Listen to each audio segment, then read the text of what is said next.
AJ, you have a unique experience in that you've been able to see portfolio management done from the financial planner side as well as the institutional side. What are some things that you think financial planners and other portfolio managers do differently than maybe our approach? That's a good question. You know, I think the thing that I see most commonly in the institutional space, when you compare it to the wealth management channel, as an example, and there's some give and take here because obviously the institutional portfolios, from a dollar perspective, are substantially larger than the retail portfolio.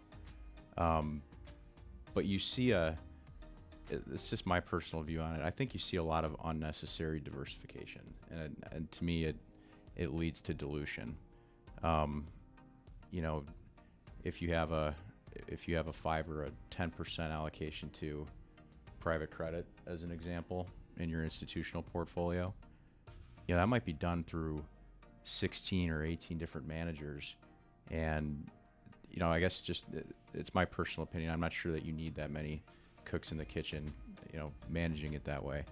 I think coming back to our approach, sometimes simpler is better, but ultimately what the best strategy is the strategy that keeps you invested when times are tough. So, in our case, I'll just use one of our more aggressive portfolios as an example, that we have a fair amount of money in this. It's 5 funds.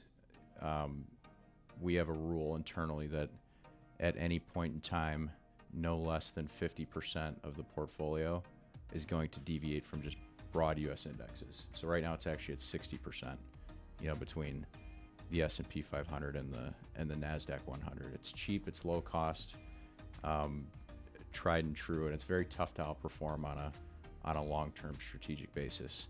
So that's great because we don't have to think about it. It's something that keeps us disciplined and it keeps clients invested.